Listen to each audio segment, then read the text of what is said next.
Hello everyone, this is the Benjinator, and you're watching Let's Play Xenogears, the greatest JRPG on Earth. So, seems like things are finally coming to a conclusion in this glorious game known as Xenogears.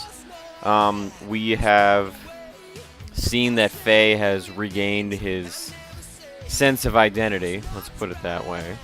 And as a result, he now has a bunch of ancient memories. And we somehow defeated Graf, who also turned out to be possessing the body of his father, who's also, if you think about it, himself 500 years ago. It gets a little bit confusing. In the meantime, we've seen that our crew has actually put together a fantastic plan to try to disable Merkava and get to it. Basically, the big deal is that there's a big-ass cannon that shoots down everything in its way, and also the Merkava release Seraphs, which are these angel beings that have ultra-destructive power. So let's see how this plan turns out. Here we go. Oh yes. All that power. Merkava. Yeah, so we've already technically been in Merkava before, but this is a little different because what we're actually seeing is we're assaulting it directly. We're not really sneaking in like we did with Ramses. He's a little different. Very different. Oh, and here it comes. I'm gonna blast you in the face. No! Oh my.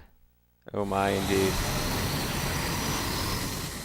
So this is that shield that they're putting up, remember? We had a discussion about putting up a shield, and now it's going to sound all spiffy. There's Bart and his big pink thing, which I'm not sure why he doesn't use that more often. That thing just seems overpowered. I like it. I like it a lot. It's great. I think it's fantastic. I think it's tremendous. Tremendous. So, hopefully this works. Trying to take out that cannon while we have time. Come on, Bart, I believe in you. Have the power. Power is yours. Yep, there we go. Well, that's a massive explosion, isn't it? Ay, ay, ay. Oh, Bart. Oh, Bart. So hopefully this works. And voila. It is defeated. It is very, very defeated. Well, let's hope so. I honestly don't have faith. I mean, it looks like it's going pretty well, but one can never know. Oh, there's Merkava crashing down. Okay, so it looks like we made some kind of impact. One would hope. Uh-oh. That's never a good sound. That's the crisis sound. Of course there's going to be a secondary explosion. Come on. Zetan! What is your problem, man? I thought that you were an expert on this kind of thing. Silly man. Overdoing it. I don't know. Oh, come on. I seriously doubt you killed Ellie. I think you're fine. I think you're okay. Yeah. Zetan, only you know the answer to that. Because you know the answer to everything. I think you know what's gonna happen. I think you will. I think you will. Oh. What is that? That looks somewhat angelic, doesn't it?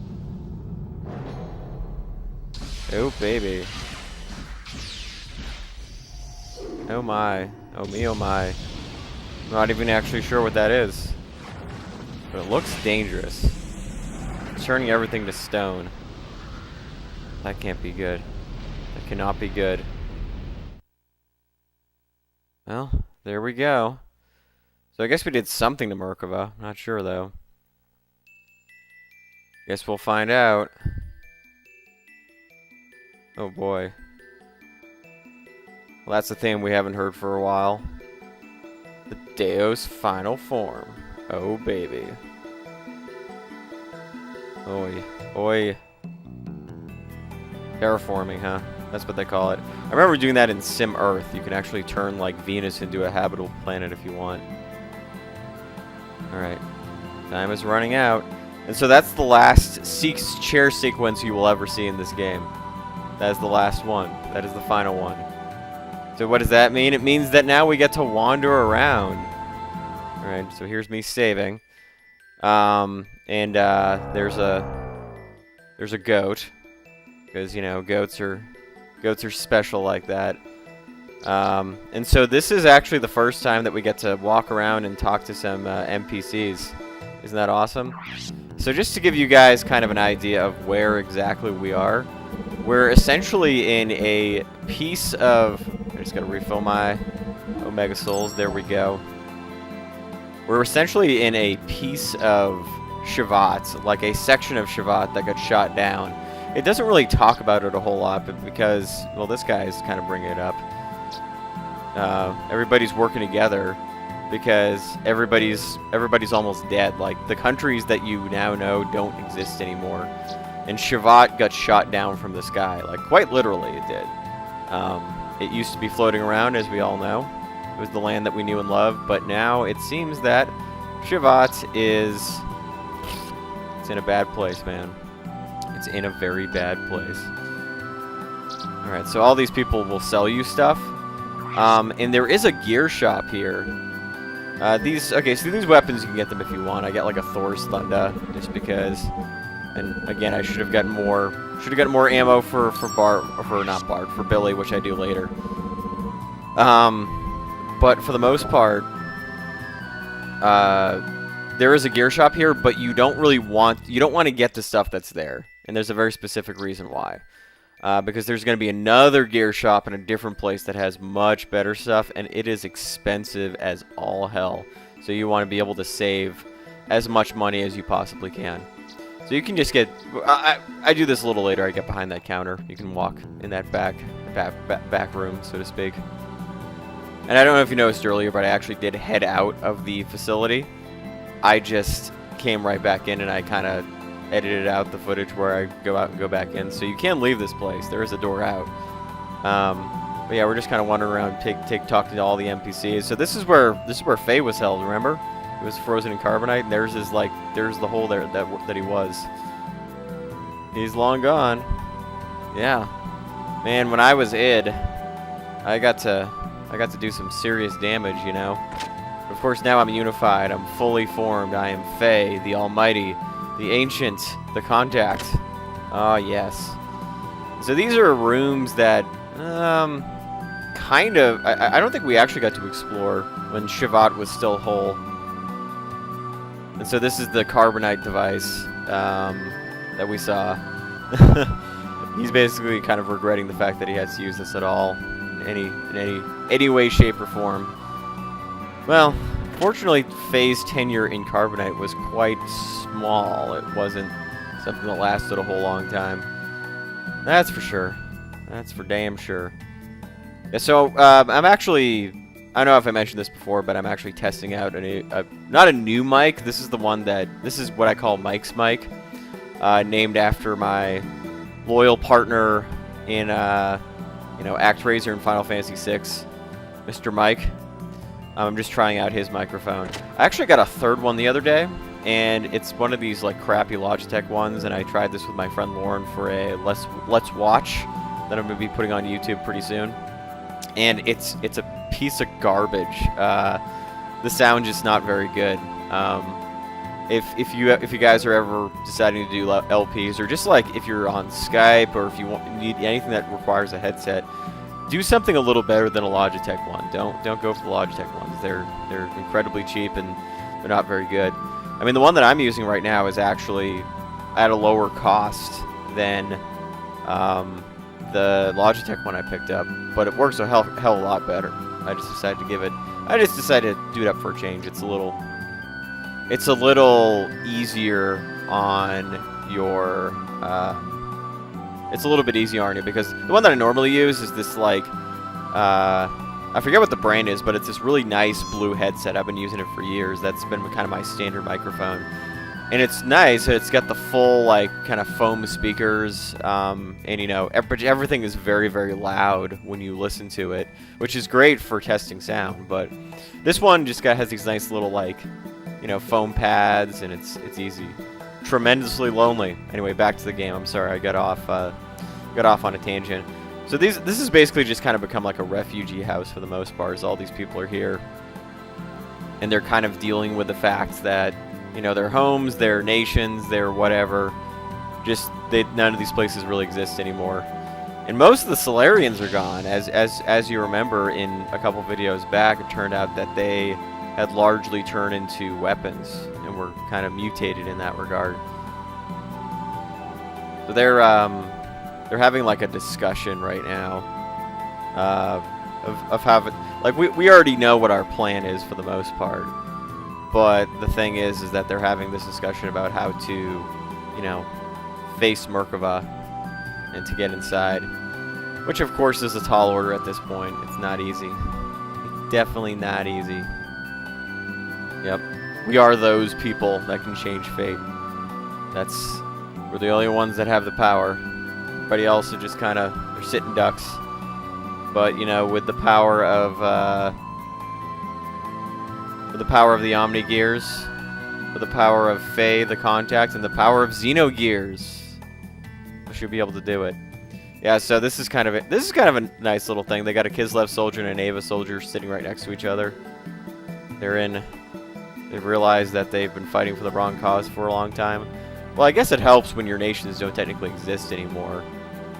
When that happens, one would think that your allegiances towards the nation would probably dwindle just a little bit. Just a little bit. Just a little bit. Yeah. Yeah, so all these people are just kind of, they're hanging out, they're doing their thing. They're doing as they would. All kinds of good stuff. Oh, yes. Yeah, so all these people, they're just kind of sitting around. They're wondering how the final fight's going to go down. Whether or not they're going to survive. It's a question that is difficult to answer at this point, actually. Whew. Turn up the volume just a little bit. It's coming in real soft. Real soft. Yep. So yeah, like, I wanted to talk to all these NPCs, not because they say anything super useful, but because at this point in the game, this is really one of the few places where you can talk to NPCs. There is another location where you can do so, but it's much less so in scale. This is by far the most amount of people that you get to talk to in the span of a single part in the second disc, because you don't really get to do this elsewhere. It's all just pretty much story. Yeah, so this is the guy that I told you about that has the gear shop, that you can safely ignore most of his stuff. There's no interim period where you're going to need these engines. And so it does offer me to change them, but you don't have to worry about it. I will say that later on, you can come back and upgrade your frames safely, but you do want to save your money for the time being. It's something you don't want to bother with right now. So these Picatiles are going to be 20,000 gold, but this is actually something fairly valuable, as you'll see. Because those little birds are on top of a sewer, and you want to get in the sewer. That's kind of an important thing. I mean, it's not super important, but it'll give you access to some pretty nice items. So you give them the money, the birds fly away, and then you get to go down or go up, or you get to ride that thing essentially. And this will take you to a somewhat familiar place. This will look alike. This was one of the areas in Shevat. I believe all the choo-choos were hanging out here. So all those little displays, you can actually get stuff. Yeah, precious treasure.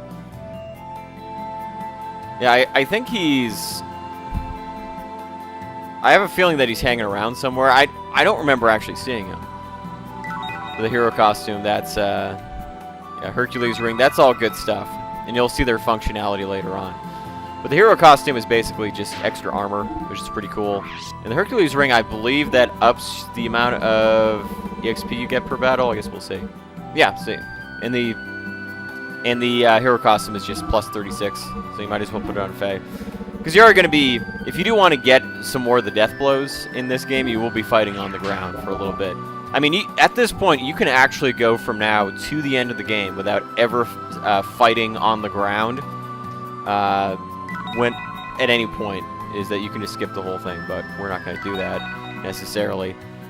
Wizardry Ring, Yamato Belt. These are all stat boosting relics and armors and so forth. The works. And so that's kind of sweet. He's basically saying, like, these are little kids' toys. I'm not going to pick these up. I'm going to leave them where they are as dedication to all the people that have been lost. And so it's kind of a nice gesture, I suppose. Good on you, Faye. Good on you. Good guy, Faye. And so there I believe is, yeah, one more item that you can actually pick up. Just borrowing it. That's funny. Vivid Turban. Actually, I don't remember equipping that.